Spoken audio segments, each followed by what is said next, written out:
Marisol Delgado, a successful entrepreneur in Redwood Springs, Florida, had always considered her backyard oasis the perfect retreat from her hectic lifestyle.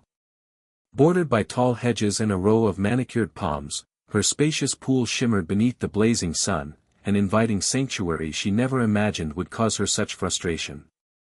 But as the months wore on, she realized her neighbors were helping themselves to her private amenity without a hint of remorse.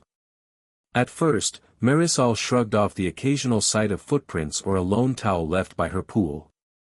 She assumed someone had stumbled in by mistake, or perhaps a kid hopped the fence out of curiosity. After all, Redwood Springs was known for its friendly atmosphere, where neighbors greeted one another on morning walks and borrowed cups of sugar.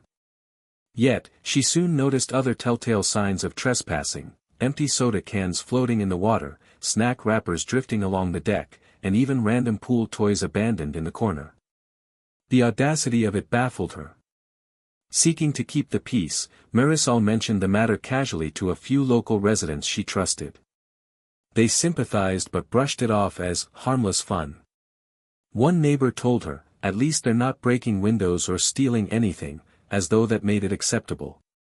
Another joked about how her place was so nice, people can't resist, a statement that only fueled her growing resentment. The breaking point arrived on a scorching afternoon when Marisol decided to come home early from a conference. She hoped for a quick dip to rejuvenate her mind. Instead, she walked out onto the patio and discovered a group of strangers brazenly sunbathing on her loungers, sipping sodas, and leaving trash strewn about. Stunned, Marisol demanded to know what they were doing. In response, they simply pointed to the unlocked gate, claiming her property must be public if there was no chain or private property sign in full view. Anger coursed through her, but she remained polite enough to get them off the premises. Once they left, she sat on the edge of her pool, feeling her blood pressure spike. Over the next few days, Marisol installed a small lock on her gate and posted a polite notice requesting folks to stay out. She assumed that would solve the problem. Little did she know it was merely the beginning of a larger ordeal, one that would transform her from a laid-back homeowner into someone battling an onslaught of intruders who treated her personal space like a neighborhood hangout. As she would soon learn, the worst had yet to come, and her frustration would escalate beyond missing towels or discarded soda cans. She was about to be tested in ways she never thought possible, with each new incident pushing her closer to drastic measures she never dreamed she would take. Marisol Delgado's initial attempts at regaining control of her backyard oasis were met with indifference and, in some cases, outright defiance. Shortly after she installed the first lock and posted a few "no trespassing" signs, she experienced her most brazen encounter yet, a group of 5 teenagers lounging in her pool as though it were their personal resort. It happened on a late Saturday afternoon, when Marisol was returning from a visit to a nearby farmer's market. She parked her car, arms laden with fresh produce, and noticed a surge of lively chatter echoing from the backyard. Her instincts told her something was off. She hadn't invited anyone over, yet it sounded like a full-blown pool party was underway. Tiptoeing through her side gate, Marisol froze at the sight of 5 high schoolers sprawled on foam rafts, blasting music from a portable speaker, and sipping soda from cans that dotted the pool's edge. Inflatable toys bobbed around them, as if they'd brought their own accessories to transform her private space into a teenage hangout. The brazenness of it all stunned her. For a moment, she simply stood there, grappling with disbelief. When she finally found her voice, Marisol raised it with a mixture of outrage and composure. "Excuse me," she said, trying to mask the tremor of anger coursing through her veins. "This is my property. Why are you in my pool?" At first, the teenagers simply gaped at her, as though she had no right to question their presence. One of them, a lanky boy with sun-bleached hair, shrugged. "The door was open," he said, nodding toward a gate that looked suspiciously tampered with. "We figured it was okay." Marisol's frustration exploded. "It's not okay," she snapped. "You're trespassing, and your music's so loud, it's disturbing me. Pack up and leave now." The group exchanged uncertain glances, but eventually complied, shuffling out of the pool and gathering their belongings. However, rather than offering apologies, they grumbled about how unfair it was, how they needed just one more hour to soak up the sun, and how her new lock was too easy to break. Astounded, Marisol watched them walk away, shocked by the sense of entitlement they displayed. Instead of letting the matter rest, she tracked down a couple of the teenagers' parents, families she recognized from the local coffee shop. She hoped explaining the situation might yield an apology or at least some recognition of wrongdoing. Yet, to her dismay, the parents brushed it off. One mother simply waved a hand and said, "Kids will be kids," as if sneaking into a locked yard was an innocent rite of passage. Another father smirked, commenting that if Marisol's pool wasn't so inviting, maybe people wouldn't be tempted. Their dismissive attitudes only fueled Marisol's determination to secure her property.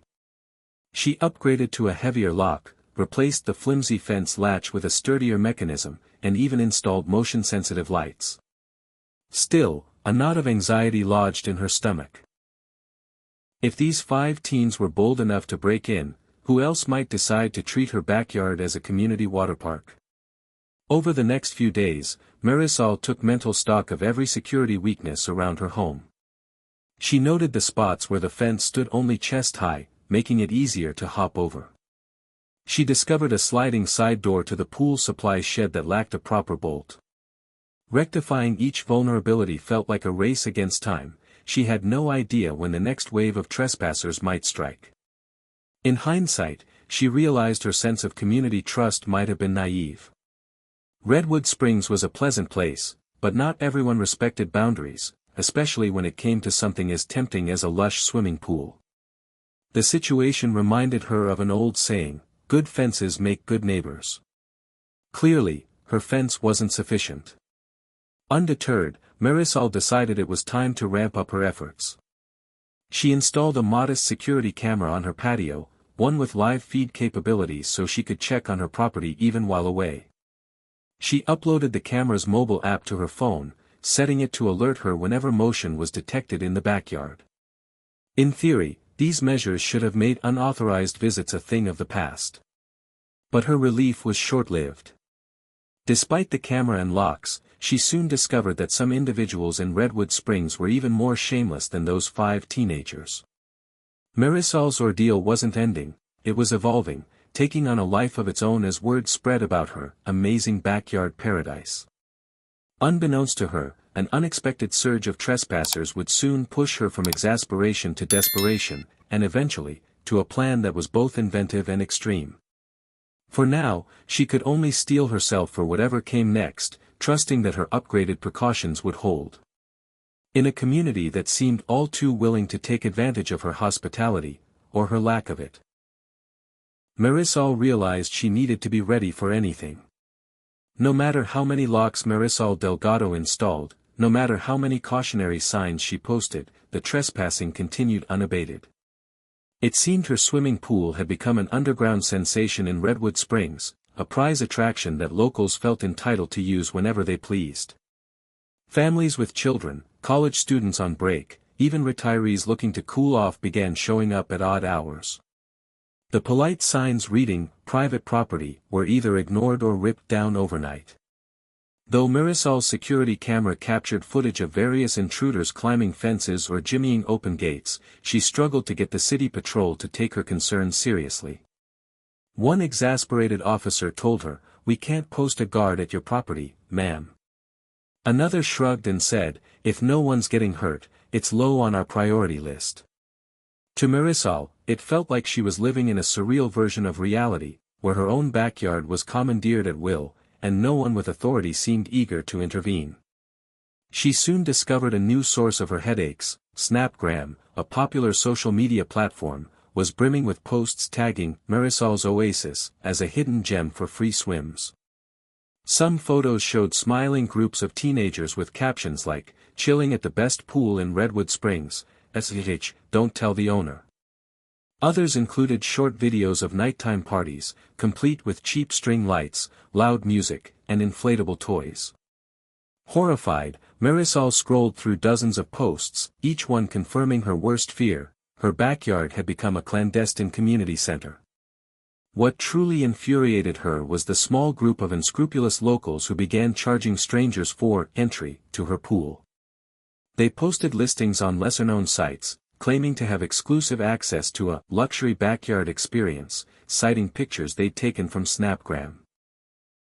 The going rate, she learned, was a modest $5 to $10 per person, just enough to lure curious individuals who couldn't resist a cheap getaway.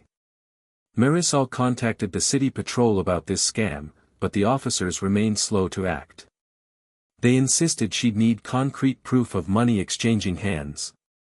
Matters escalated further when one of Marisol's neighbors, Paula Jenkins, a woman she'd previously gotten along with, casually defended the trespassers. Paula told her, "It's just a pool, Marisol. You have plenty of money, so why not share a bit of happiness?" The remark left her speechless. Wealth, it seemed, was being used as a rationale to justify the invasion of her property and privacy. Late one afternoon, while Marisol was at a business conference out of town, her phone lit up with frantic notifications from the security camera app. Each alert indicated motion in the backyard, an unusual surge that made her stomach churn. She opened the live feed to see dozens of people milling about her pool, some setting up portable speakers, others placing coolers in the shade. One brazen individual even dragged out her patio furniture, rearranging it to form a makeshift lounge area. Furious, Marisol called the city patrol, but by the time officers arrived, most of the crowd had dispersed, leaving behind soggy towels, scattered beer cans, and a pungent odor of grilled meats. In that moment, she realized something had to change. Merely reacting was no longer enough, she needed a proactive strategy. She began researching creative ways to deter unwanted guests. One article mentioned color-changing pool chemicals that had historically been used to embarrass those who relieved themselves in public pools.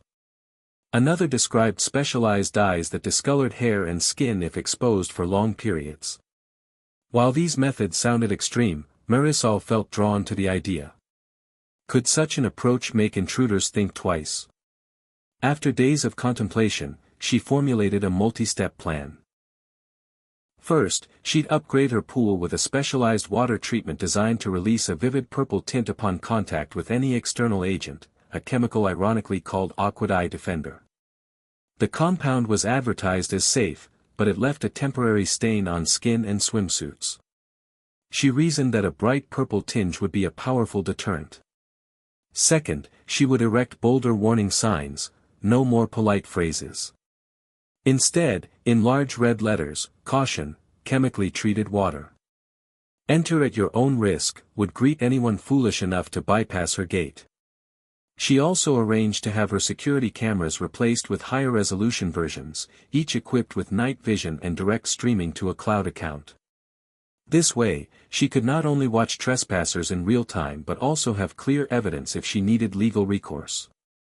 Additionally, she planned to install motion-activated floodlights that would snap on the instant someone set foot in her backyard after dark.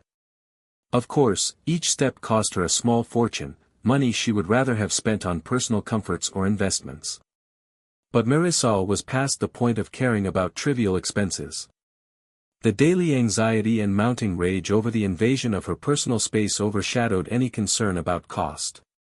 She saw these measures as both a necessity and a statement. She would no longer tolerate the brazen disregard for her rights. Some of her friends balked at the idea of unleashing chemical trickery, questioning whether it was too harsh or even petty. She disagreed.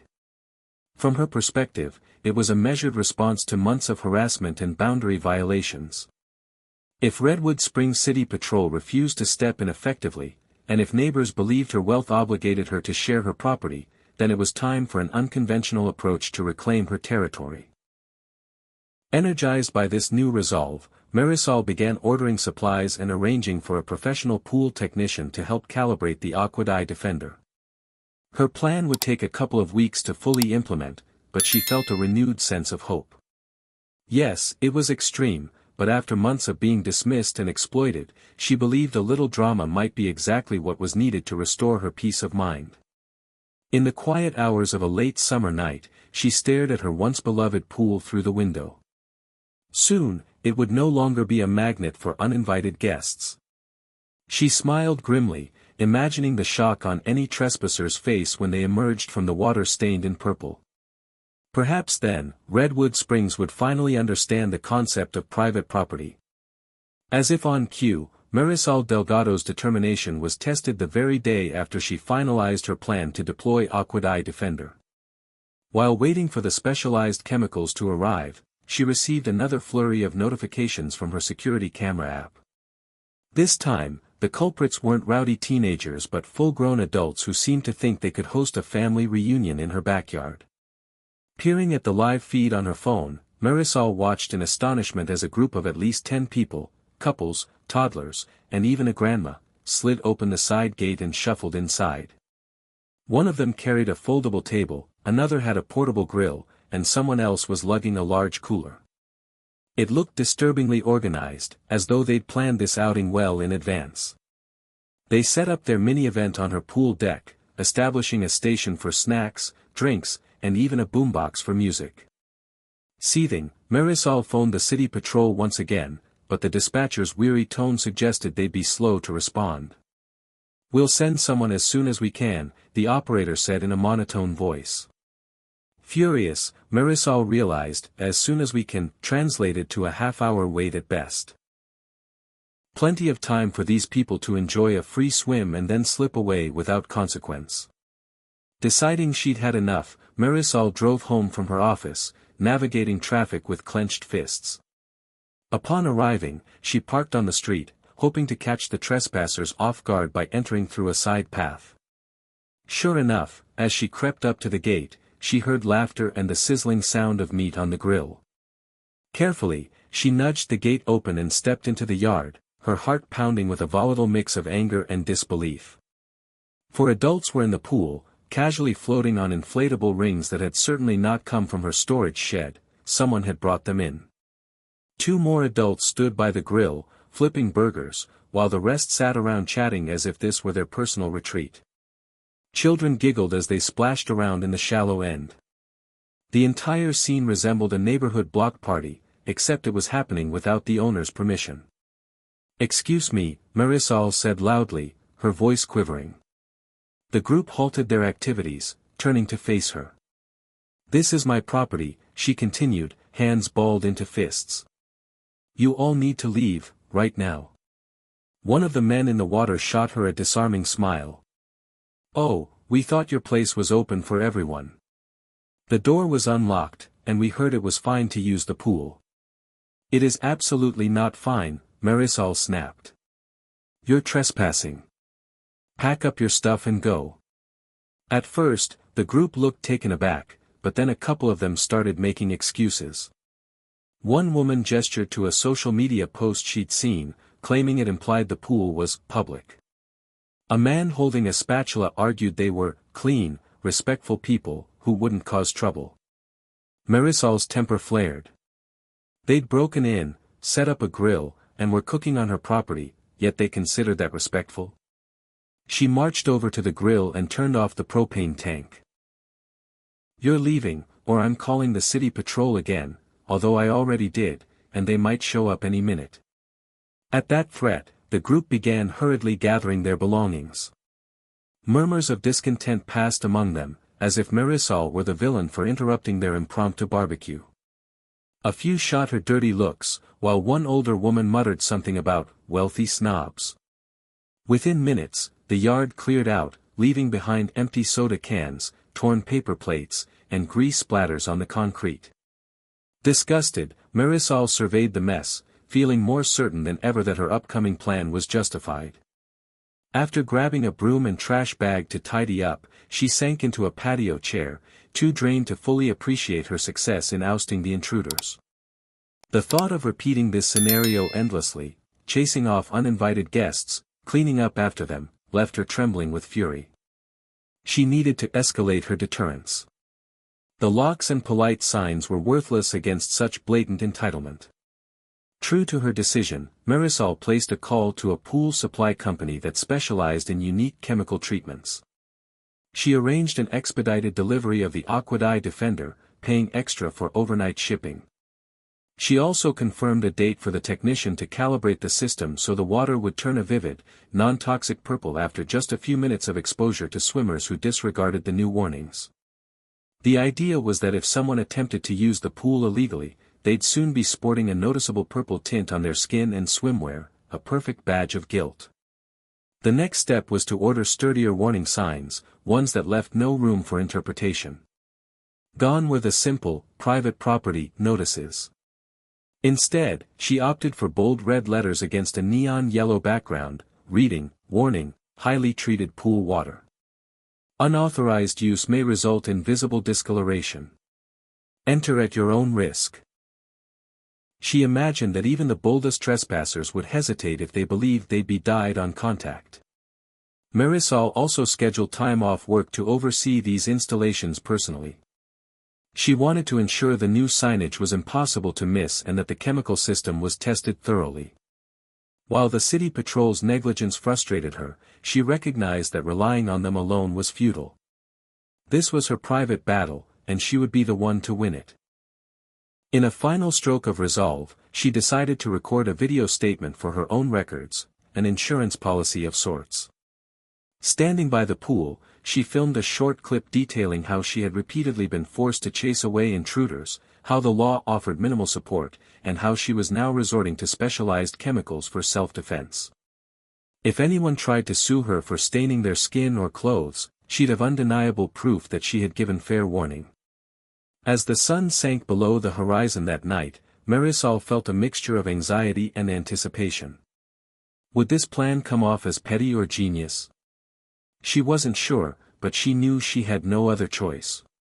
Redwood Springs had collectively refused to respect her property, so she was taking matters into her own hands.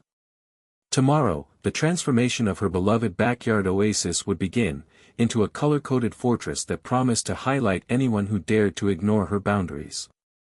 She gazed at the silent pool under the dim patio lights, imagining the swirl of purple dye that would soon greet uninvited swimmers. For a moment, a wry smile touched her lips. If Redwood Springs wanted to treat her place like a public pool, then they'd better prepare for the consequences. Marisol Delgado woke before dawn, her mind abuzz with the day's undertaking. The early morning hush of Redwood Springs was broken only by the distant hum of a lawnmower and the chirping of birds. In the faint pre-sunrise glow, she double-checked the shipping app on her phone. Her supply of Aqua Defender chemicals was out for delivery. She had arranged for everything to be in place before midday, hoping to reduce the chance of any morning trespassers attempting a quick dip. By 8 o'clock, the pool technician, a wiry man named Arthur, arrived in a white van emblazoned with the name Water Shield Services. He greeted Marisol with a polite nod, then busied himself unloading tools and canisters from the back of the vehicle. She observed him open several large boxes, verifying that the containers of Aqua Defender matched her order. "It's safe, right?" Marisol asked, a note of tension in her voice. "I mean, I don't want anyone seriously harmed. Just deterred." Arthur offered a reassuring smile. "Completely safe, ma'am. It's formulated to react with contaminants in the water. In simpler terms, when someone's body oils or lotions mix in, the chemical bond triggers a purple tint. Won't cause any rashes or serious medical issues. It'll just stain skin and fabrics for a few days. Harmless but embarrassing, exactly as you wanted." Relieved, Marisol led him to the backyard, where he assessed her existing pool system. He took note of the filtration unit, the pump's capacity, and the overall size of the swimming area. After a quick series of calculations, he measured out the precise quantities of Aqua Defender and poured them slowly into the pool's intake. The subtle chemical smell made Marisol's nose wrinkle, but Arthur insisted it would dissipate soon. They spent the next hour calibrating the release mechanisms. Arthur explained that the water wouldn't instantly turn purple. Instead, the effect would take a few minutes once someone actively disturbed the water. The reasoning was twofold. First, it saved Marisol from having a permanently purple pool, which would be unsightly for her own swimming. Second, it heightened the humiliating surprise factor for any trespassers who believed they were in the clear, only to emerge stained minutes later. Marisol watched carefully, taking mental notes for future reference. She was determined to maintain the system properly, ensuring no legal grounds for claims of negligence. She wanted it known that everything was installed with expert guidance, used as directed, and made publicly clear via signage. As Arthur finished, she thanked him profusely and tipped him generously for his early morning effort. With the chemical setup complete, her next task was to plant the new warning signs. One by one, she hammered in bright yellow stakes around the perimeter of her yard. The largest sign, nearly 3 feet wide, greeted anyone who approached the main gate: warning, chemically treated water. Unauthorized use may result in purple stain. Enter at your own risk. Despite the seriousness of the situation, Marisol felt a flicker of satisfaction. For the first time in months, she felt like she had a real solution, an ingenious deterrent that might finally put a stop to the parade of uninvited guests. As she affixed one sign to the fence, she imagined the look on someone's face after ignoring her warnings, only to step out of the pool with lavender-tinged arms and legs. The thought almost made her laugh. Yet, a small knot of anxiety lingered in her stomach. What if someone had a bizarre allergic reaction, or tried to blame her for emotional distress? She already had her phone videos documenting the months of trespassing. Arthur's professional paperwork stated the chemical was safe. Technically, any trespassers would have themselves to blame. Still, she knew Redwood Springs had a knack for twisting the narrative. She could almost hear the local gossip: "We heard that fancy businesswoman is booby-trapping her pool." Isn't that extreme? Sighing, Marisol reminded herself that she had tried every polite measure available. She had consulted the city patrol multiple times, replaced locks, posted warnings, even confronted intruders face to face. None of it deterred the tide of entitled neighbors who believed her pool was a communal water park. Extreme or not, this was her last resort. She finished her final sign installation around noon, sweat beading on her brow from the Florida sun. After tidying up the leftover packaging, she rewarded herself with a tall glass of iced tea and collapsed into a deck chair. For once, she felt some measure of peace in her own backyard. A few puffy clouds drifted across the sky, and the pool's surface glistened under the midday light. She dipped a cautious toe in, verifying that the water remained clear for the moment. Arthur's instructions had been to wait at least 24 hours before she took a swim, ensuring the chemical levels stabilized. Part of her wanted to remain outside all day, ready to witness the first trespasser's humiliating transformation, but she had errands to run. She decided to trust the security cameras and motion alerts. She'd see everything from her phone if someone dared to break in. For added safety, she set her phone's notifications to loud, ensuring no trespassing event would escape her attention. Sure enough, later that evening, an alert popped up. The camera detected movement near the side gate. Heart pounding, Marisol tapped into the live feed. The screen showed 2 teenagers fiddling with the latch. Although the new signs were conspicuous, the teens appeared to be debating whether to risk it anyway. One of them even read the text out loud, while the other laughed, as if they didn't believe a word of it. Marisol watched, biting her lip. Would they test the purple pool? After a tense minute, the pair glanced at each other and then scurried away, apparently deciding the risk wasn't worth the potential embarrassment. Marisol let out a breath she didn't realize she was holding, a rush of triumph flooding her veins. The system worked, and no one even had to get dyed tonight. She concluded that her approach, though unusual, was already paying off. The pool had suddenly transformed from an open invitation to a guarded fortress. With her new method, potential intruders would hesitate in the face of a strong, immediate consequence, an irreversibly dyed body that would broadcast their misdeed to the entire community. That social repercussion, Marisol figured, was more terrifying to a trespasser than any moral appeal or half-hearted police warning. As she prepared for bed, her phone resting within easy reach, Marisol allowed herself a faint smile. Redwood Springs had forced her into this corner, and now she'd found a way to restore her peace. Still, she suspected there might be those reckless enough to challenge her. In her experience, there was always at least one neighbor who believed the rules didn't apply to them. She wondered who it might be, and how soon they'd make their move. Marisol Delgado's phone buzzed at 3 a.m., jarring her awake from a restless sleep. The security camera app displayed a motion alert in her backyard. Her heart thudded in her chest as she scrambled for the phone, adrenaline kicking her wide awake. She tapped the notification, half expecting to see a possum or a stray cat. Instead, the grainy night vision footage showed 3 silhouettes creeping toward her pool. She squinted at the screen, noting that 2 appeared to be teenagers, while the third looked older, maybe a young adult. They had hopped the fence at the far corner, where an old palm tree bent low, creating an easier vantage point. Marisol groaned inwardly. She had meant to trim that palm but never got around to it. Now these interlopers were silently approaching the water. She briefly considered driving them off with the microphone function on her camera system, which would allow her to shout warnings. But curiosity got the better of her. Would they actually dip into the chemically treated water? Her plan was predicated on embarrassment as a deterrent. Here was a chance to see it in action. The trio hesitated near the newly installed signs, using their phone flashlights to read the bold lettering about the purple dye.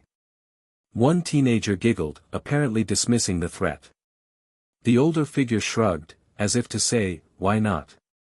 With that, they tiptoed around the deck and placed their towels on the lounge chairs. Marisol braced herself. Moments later, the 3 slid off their shirts, revealing swimsuits beneath. The older one, possibly an older sibling or a cousin, was the first to lower himself into the pool. He winced at the chill of the night water, then motioned for the other 2 to join. Slowly, they submerged themselves, oblivious to the silent alarm they'd triggered on Marisol's phone.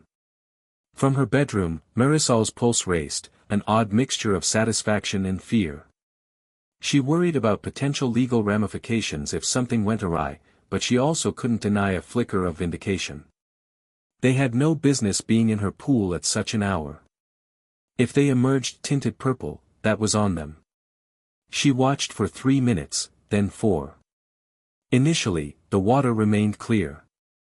The swimmers splashed and whispered excitedly, no doubt reveling in the thrill of sneaking around.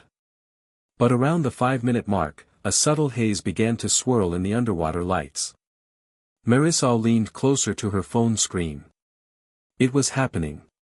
At first, the transformation was faint, like a ghostly plume drifting around their bodies. One teen exclaimed something, gesturing at the water's shifting hue. The older individual murmured reassurance, possibly chalking it up to the lighting. But then the color intensified, shifting from a pale lavender to a deeper purple that spread like ink in water. Panic rippled through the trio as they realized the water wasn't just changing hue, it was actively staining them. One of the teens flailed, trying to scramble out of the pool, but slipped on the ladder. The older swimmer managed to haul himself onto the deck, staring at his arms in horror. Even through the camera's low-quality image, Marisol could see the telltale purple flush creeping across his skin. The other teen clung to the edge, frantically rubbing at her arms, but to no avail. The more they struggled, the deeper the chemical reaction set in. It was everything Marisol had anticipated, an immediate, inescapable consequence. Her heart hammered as she watched them gather towels in frantic haste, presumably hoping to rub off the dye. But each swipe of the fabric only seemed to spread the color. Their whispered expletives carried faintly through the camera's microphone, a litany of panic and confusion. At this point, Marisol considered announcing herself via the speaker, but a voice in her head told her to wait. She wanted them gone, and her presence might provoke them into confrontation. The older swimmer snatched up a phone, shining its flashlight on the younger teen's arms.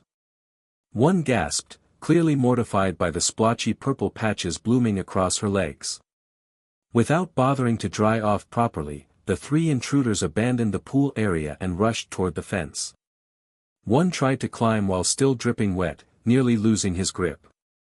Eventually, they scrambled over and disappeared into the darkness. The security camera captured a final glimpse of their damp towels left behind on the deck, glowing under the soft light with splotches of purple. Marisol slumped back in bed, exhaling a shaky sigh. The system worked, perfectly, in fact. She replayed the footage twice, verifying that no one appeared injured or in distress beyond the expected embarrassment. Satisfied, she set her phone aside, though her nerves remained on high alert.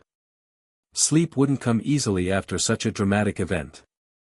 Morning light found her at the kitchen table, cup of coffee in hand, reviewing the camera footage on a larger screen. The entire incident lasted less than 10 minutes, from the moment they entered the yard to their hasty retreat. She saved the clips to a secure folder, labeling them meticulously. If any legal issues arose, like trespassers trying to sue, she'd have crystal clear evidence of their unauthorized entry and the large warning signs. After her second cup of coffee, Marisol ventured outside to inspect the aftermath. Purple droplets speckled the concrete around the pool, creating a bizarre yet strangely satisfying pattern. She found the abandoned towels bunched up near a lounger, each bearing splotches of dye. Carefully, she used gloves to pick them up and toss them into a heavy-duty trash bag, not wanting the purple residue to stain her own skin. As she surveyed her property, a wave of triumph washed over her. Months of frustration had culminated in a single decisive moment. If word spread among Redwood Springs that her pool carried a humiliating purple consequence, maybe, just maybe, others would think twice before trespassing.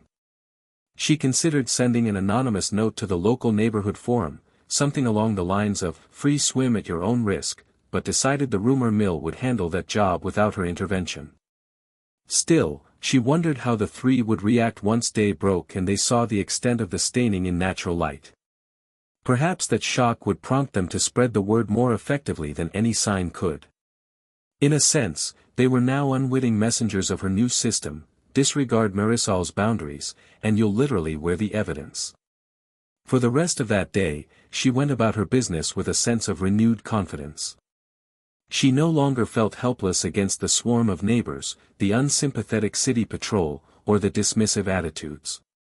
Her backyard was once again under her control, and she had a tangible symbol of deterrence.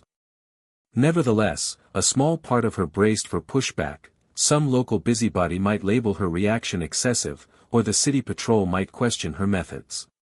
But for now, she savored the victory. The biggest question left unanswered was whether Redwood Springs would accept her stance or fight it. She strongly suspected that certain individuals, particularly those who flaunted their entitlement, would test her boundaries again. But if last night's fiasco was any indication, the purple pool had become a battleground where bold intruders would have to face the humiliating consequences of ignoring her property rights. Marisol Delgado's triumph with the purple dye spread through Redwood Springs at lightning speed. The day after she caught the trio of midnight swimmers, chatter on Snapgram exploded. People reshared photos of purple-stained arms and legs, allegedly from the previous night's escapade, and tagged them with hashtags like #PurplePoolSaga and #DareAtYourOwnRisk. Some residents scoffed, calling her measures extreme, others applauded her ingenuity, arguing that after months of blatant trespassing, Marisol had every right to defend her property. Despite the gossip, Marisol relished a brief lull in unauthorized visits. For almost a week, her security camera detected only the occasional curious onlooker who read the warning signs and left without testing the water. She began to relax, spending her free time actually enjoying her pool. The Aquadye Defender system was configured to remain dormant unless disturbed by unknown chemicals or oils, so she could swim without turning herself into a purple billboard. But the quiet period was short-lived. A new post surfaced on the Redwood Springs Community Forum, one authored by Candace Hensley, a neighbor with a long history of dismissing Marisol's concerns. In fact, Candace had been one of the earliest advocates of community sharing, going so far as to claim that Marisol's wealth justified letting neighbors use her backyard at will. The post featured Candace's plan for a brunch by the pool, an upscale gathering complete with mimosas and pastries. Thinly veiled in her description was an obvious jab at Marisol: "If we all show unity, the purple pool can't turn us away." Marisol bristled as she read the post. Candace had never directly confronted her, but through passive-aggressive remarks online, she had emboldened others to keep intruding. Now, it seemed Candace wanted to stage a defiant event, testing whether Marisol's deterrent truly worked or if it was all hype. The forum comments were a mix of caution, "You'll get dyed," and encouragement, "Stand up to her arrogance." Furious, Marisol decided not to engage in an online war of words. She would let her pool's protective measures speak for themselves. A few days later, on a sunlit Saturday morning, Marisol's phone buzzed relentlessly with motion alerts. Checking the live feed, she spotted Candace marching into the backyard, carrying a woven basket full of fresh bread and fruit. Behind her trailed a half-dozen acquaintances, each sporting stylish brunch attire, flowy dresses, crisp button-downs, and wide-brimmed hats. Clinking glasses of what appeared to be orange juice or champagne, they strolled around the pool deck as though they were invited guests. Marisol grimaced, recalling the night she'd discovered nearly 50 people partying in her yard. This group might be smaller, but their audacity felt even more appalling. It was one thing for random teens or strangers to break in. But these were local residents, some of whom Marisol had greeted casually at community gatherings, and they showed zero respect for her boundary. She raced home from her morning errands, unprepared for the sight awaiting her. Indeed, Candace and her entourage had taken up residence along the pool's edge.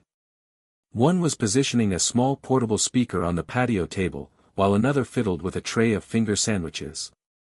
Candace herself busied herself arranging a buffet of pastries, ignoring the glaring warning signs about chemical treatments. "Excuse me," Marisol barked as she crossed the yard. The brunch-goers turned, feigning surprise. "You have no right to be here," she continued, pointing toward the neon-yellow warning boards. "Those signs are clear." Candace wore a confident smirk. "Oh, that nonsense about purple chemicals," she replied, waving it off. "We're not here to swim, we're just having brunch. Thought we'd enjoy your lovely outdoor area, purely a social thing. You can join if you want." Marisol's blood boiled. "You can't seriously believe you can just waltz in and host a party on my property." Candace shrugged. "We pay taxes in Redwood Springs. We're your neighbors. This is about fostering community spirit." The hypocrisy was almost too much for Marisol to handle. "This isn't about community. It's trespassing." She gestured to her phone. "I've already called the city patrol. You all need to leave." Candace gave a mocking laugh. "You think we're scared of your dyed water? We don't even plan to get in." Marisol clenched her fists, scanning the group. "Fine. Then have your brunch and go. But if you or your friends so much as dip a toe in that pool, you'll face the consequences." A tense standoff ensued. The partygoers seemed content to lounge around, nibbling pastries and sipping from champagne flutes. Some cast sly glances at the pool, curious but cautious. It was obvious they were testing Marisol's resolve, hoping to prove her cautionary tales were exaggerated. Suddenly, one member of Candace's group, a flamboyant woman in a floral print sundress, grinned conspiratorially. "Oh, come on," she said, setting aside her drink. "I'm burning up here. Let's see what that purple nonsense is all about."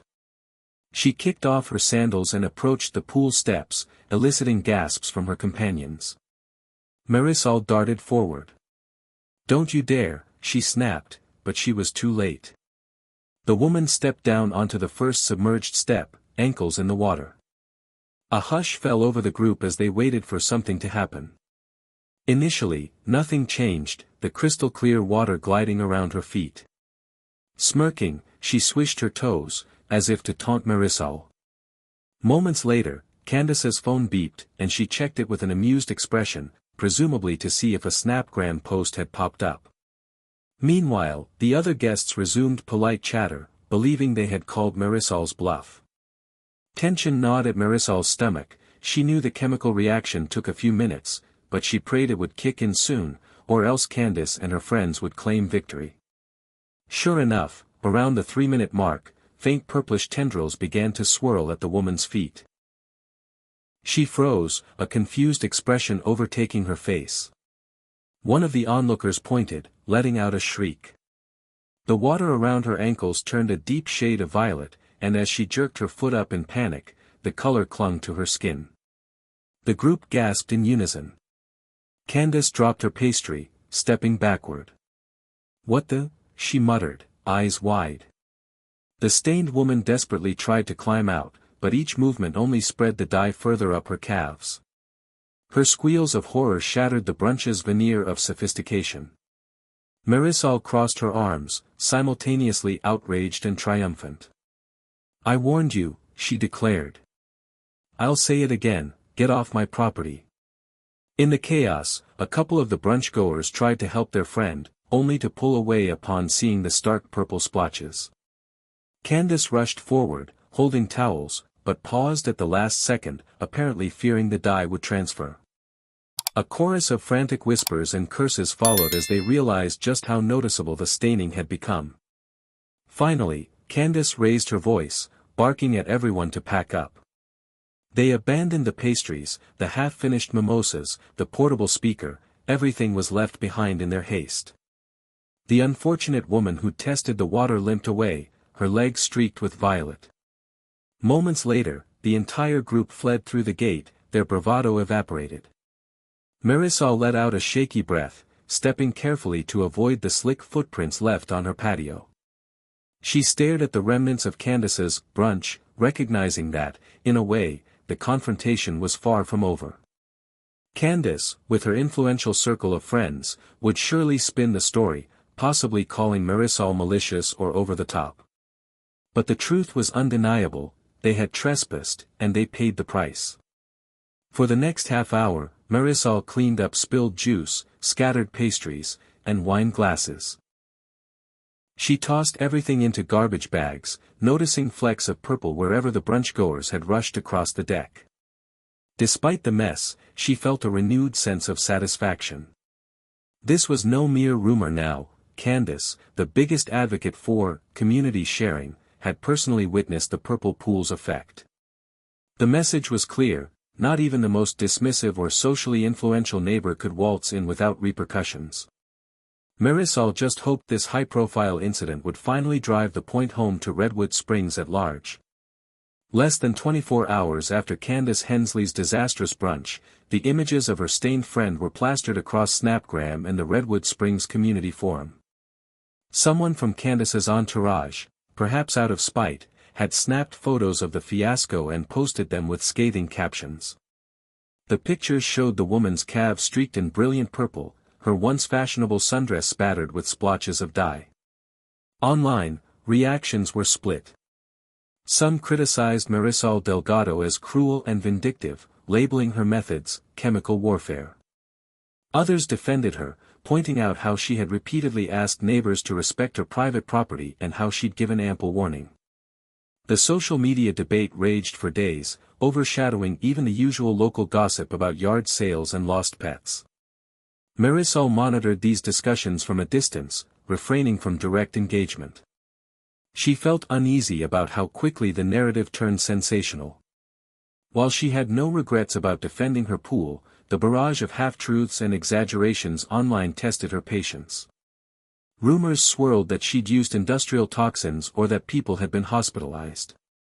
She considered issuing a clarifying statement: the dye was harmless and was only triggered by unauthorized entry. But she reasoned that the confusion might work in her favor. If Redwood Springs believed the pool was truly dangerous, so be it. Shortly after the brunch debacle, the city patrol finally reached out. Officer Keaton, a middle-aged man Marisol had dealt with before, stopped by her home, wearing a pained expression. "We've had complaints," he said, holding up a clipboard. "People are saying you're setting traps that could be harmful. Mind if I take a look at your system?" Marisol led him to the filtration unit, where he carefully noted the brand name, the chemical warnings, and the disclaimers. She showed him the signage, the instructions from the manufacturer, and the professional installation receipt from Water Shield Services. "It's all legal," she asserted firmly, crossing her arms. "No lethal toxins, just a mild water-reactive dye. And I've posted warnings everywhere." Officer Keaton exhaled. From what I can see, you haven't violated any city codes. The biggest concern is if someone tries to sue you. But that's a civil matter. We can't force you to dismantle this setup if it's within regulations." He gave her a weary shrug. "I just urge you to keep records of everything. You know how folks get." Marisol nodded, suppressing a sigh. The validation felt good, but she realized she could still face lawsuits from anyone stubborn enough to claim emotional distress. Nonetheless, she was prepared. With camera footage, signage, and the official invoices, she was confident she could defend her stance in court if need be. In the following weeks, her yard remained largely deserted. Even passers-by who might have glanced wistfully at her shimmering pool now looked away with caution or whispered remarks.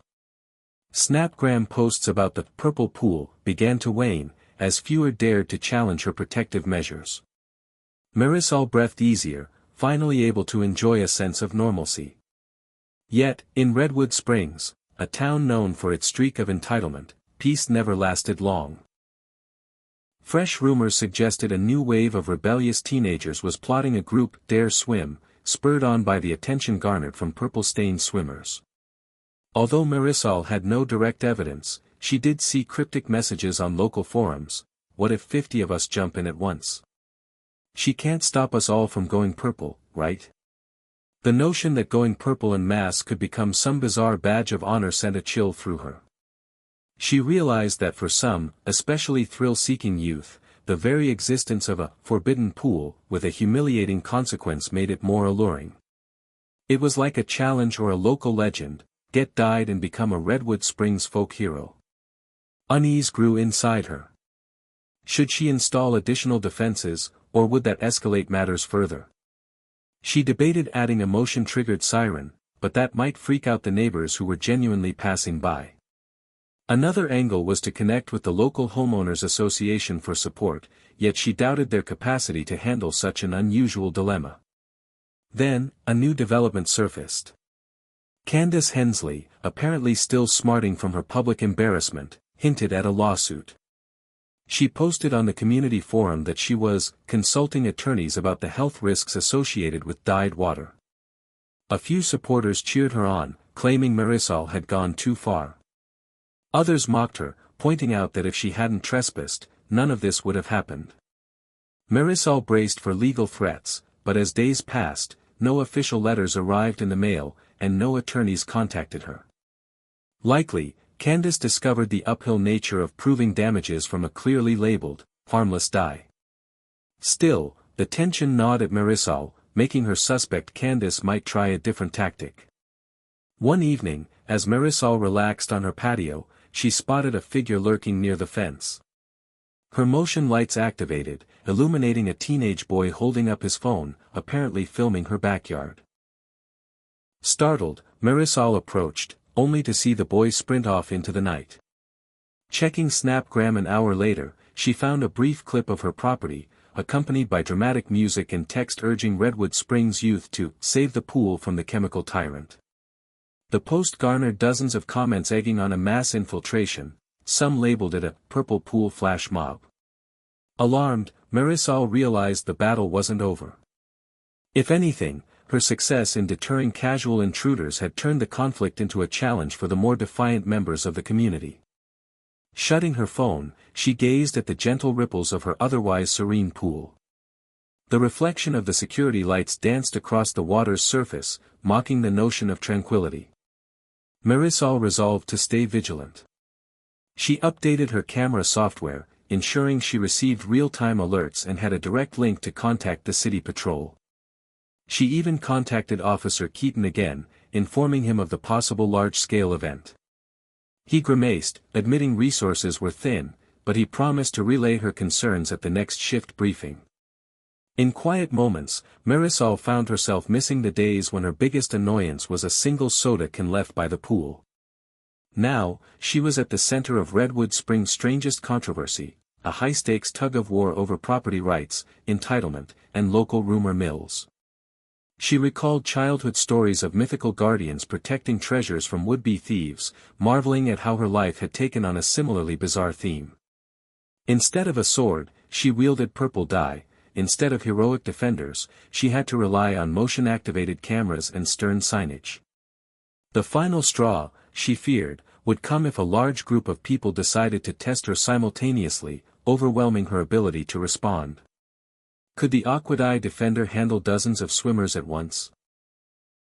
Would the city patrol intervene in time, or would the trespassers simply accept the purple stain as a rebellious badge? Her mind buzzed with scenarios, none of them appealing. Nevertheless, she clung to one thought: she had done everything legally within her power to protect her home. If Redwood Springs insisted on challenging her boundaries, then so be it. Her pool stood as a testament to personal responsibility: enter at your own risk, and face the colorful consequences. The next week passed quietly, leaving Marisol Delgado on edge. She felt an eerie calm, as if Redwood Springs were collectively holding its breath. The Snapgram chatter about purple pool flash mobs died down, replaced by the usual trivial updates about bake sales and dog-walking events. Candace Hensley continued to drop passive-aggressive remarks on the community forum, but no large gatherings materialized. Each day, Marisol half expected her security camera app to light up with warnings of a massive break-in. Instead, the alerts remained sporadic, mostly a stray cat or the occasional curious teenager who didn't dare venture past the signs. One warm afternoon, Marisol took a calculated risk. She decided to host a small gathering of her own. Inviting a couple of close friends, people who fully respected her boundaries, she prepared refreshments and planned a casual swim session. She wanted to reclaim the joy of having a private pool without letting the threat of trespassers overshadow her life. Her friends arrived bearing snacks and supportive smiles. While they chatted on the patio, Marisol explained how the Aquadye defender system worked, joking that if they saw any suspicious activity, they'd witness the purple transformation in real time. "I'd pay to see Candace come back for round 2, one friend quipped, earning a round of laughter. Their light-hearted banter calmed Marisol's nerves, reminding her that not everyone in Redwood Springs condoned the bizarre sense of entitlement she'd been battling. The mini-pool party went smoothly. Marisol and her friends enjoyed a refreshing swim, the water remaining clear as promised. They lounged in the sun, sipped iced tea, and grilled a few burgers on her own barbecue, this time with explicit permission, of course. It felt like a taste of normalcy, a reminder of why she had purchased a home with such a lovely backyard in the first place. As dusk approached, one friend stepped inside to refill her drink, only to come back with a concerned expression. "Marisol, there's a note taped to your front door," she said. "It's, kind of weird." Curious, Marisol and the others followed her into the house. A single sheet of paper had been affixed to the door with masking tape. The message, typed in bold letters, read, "We still have the right to your pool. You can't hide behind chemicals forever." No signature, just an air of ominous defiance. Marisol's throat tightened as she read the lines repeatedly. One friend gasped. "That's messed up. Whoever left this is clearly stalking your place." Marisol's heart pounded. The note felt like a direct challenge, anonymous and unsettling. She tore it down and quickly checked her security footage. Unfortunately, the camera angle on her front porch was partially obscured by thick bushes. All she could see was a vague silhouette slipping away in the late afternoon light. No license plate, no distinctive clothing, just a blurred figure. Concern rippled through her small gathering. "You should report this," a friend urged, but Marisol knew the city patrol would probably shrug it off unless something more tangible happened. Still, she took pictures of the note, stored them alongside her other evidence, and vowed to remain extra alert.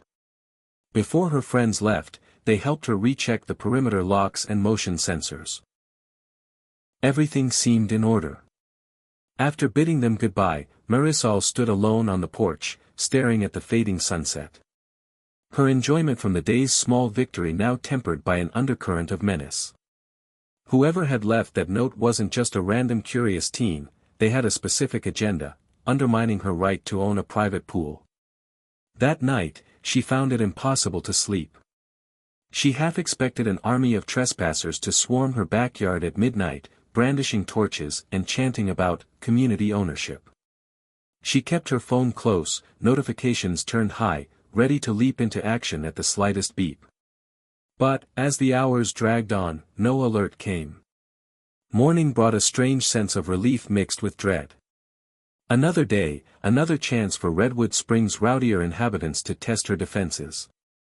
She wondered if the note foretold a larger scheme, perhaps a final, dramatic showdown. The thought made her stomach churn.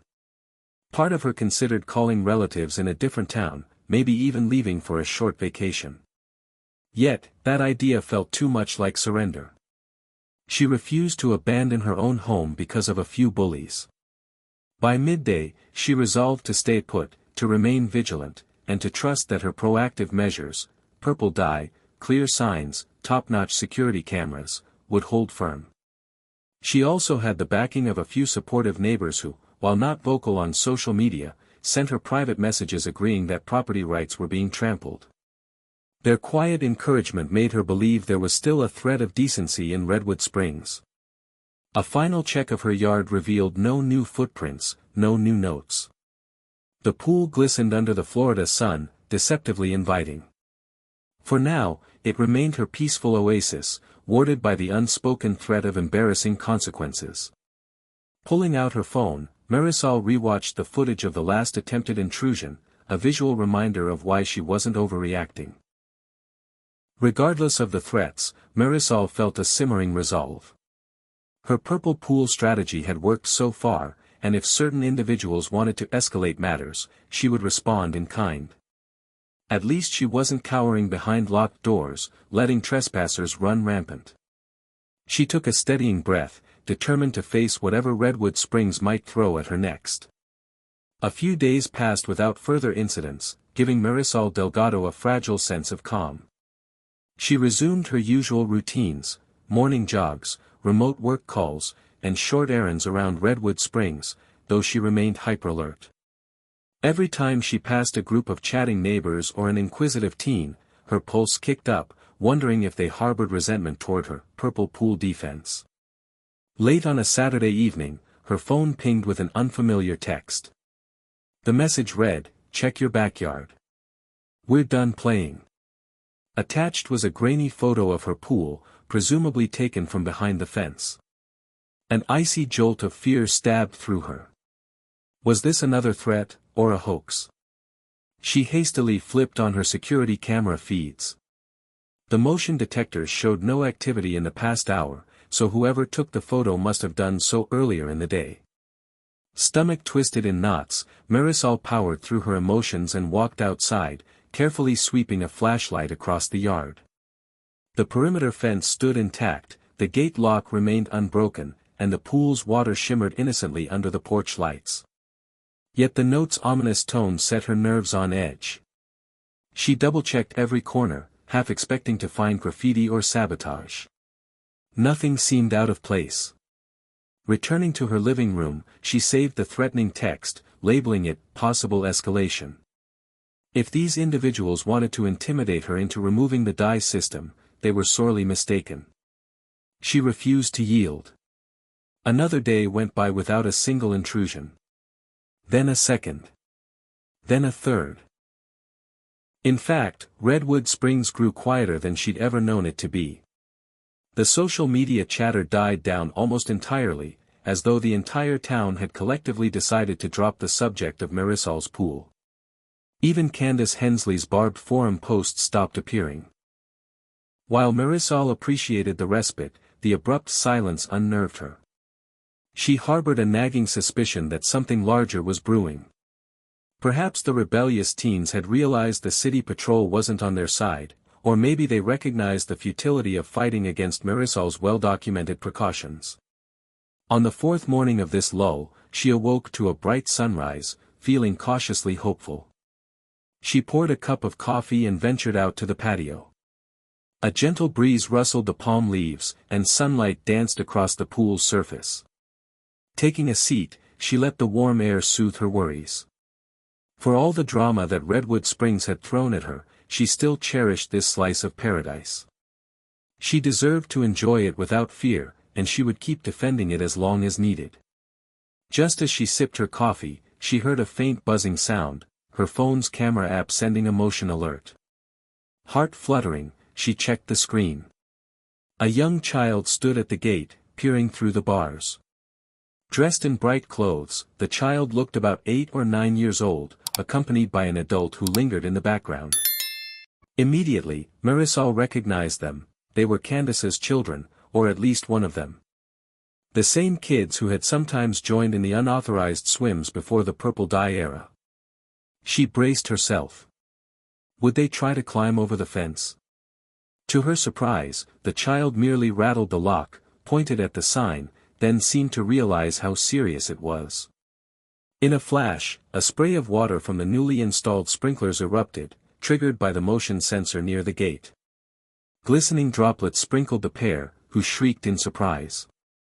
Worse yet, the sprinklers had been upgraded with a light dose of neon dye mist, a UV-reactive ink that glowed under blacklight. It wouldn't color them permanently like the pool dye, but it left enough of a stain to be noticeable in certain lighting conditions. Panicked, Candace's child and the adult retreated, flecks of neon staining their clothing. Through the camera feed, Marisol watched them scurry off, presumably humiliated. She stifled a groan. The scene felt both comical and sad. While it served them right for trespassing, she wasn't thrilled at the idea of spraying children with ink, especially if they were being dragged along by an adult with misguided intentions. Still, the deterrent had done its job. The high-tech sprinklers, her final security measure, ensured that even the fence perimeter was off-limits. She had resorted to layering her defenses, the purple pool for those bold enough to swim, and the neon sprinklers for those who tried to tamper with the gates. Redwood Springs might label her paranoid, but she was merely protecting her property from incessant boundary violations. Not long after, Snapgram exploded yet again, featuring photos of Candace's kids wearing smudges of neon green across their arms and clothes. Some users joked about a toxic meltdown, while others slammed Marisol for attacking minors. She read the swirling opinions with a clenched jaw, holding on to the knowledge that she placed countless warning signs and done everything by the book. The city patrol had visited more than once, verifying the legality of her measures. Any blame lay squarely with those who insisted on trespassing. Ultimately, the neon fiasco seemed to be the last straw for Redwood Springs. Public embarrassment now overshadowed any rebellious thrill in defying Marisol's pool rules. Even Candace stopped complaining publicly, too humiliated by the viral photos of her dyed kids to press the issue further. In the days that followed, the gossip shifted to new topics, leaving Marisol's so-called chemical fortress as yesterday's news. At last, her backyard oasis returned to being private. For the first time in many months, Marisol could lounge by her pool without glancing anxiously at the fence or checking her phone for trespass alerts. The hush she'd once found disconcerting now felt like a long-overdue blessing. Though she carried lingering resentments towards certain neighbors, she took solace in the victory she'd achieved. If Redwood Springs had taught her anything, it was that property rights sometimes required creative and dramatic defense. Sitting at the water's edge one evening, she trailed her fingers across the pool's cool surface and allowed herself a moment of reflection. She never wanted to be the talk of the town again, but at least she had regained her peace, and in the process, proven that no amount of entitlement could trump a determined homeowner with a knack for inventive solutions.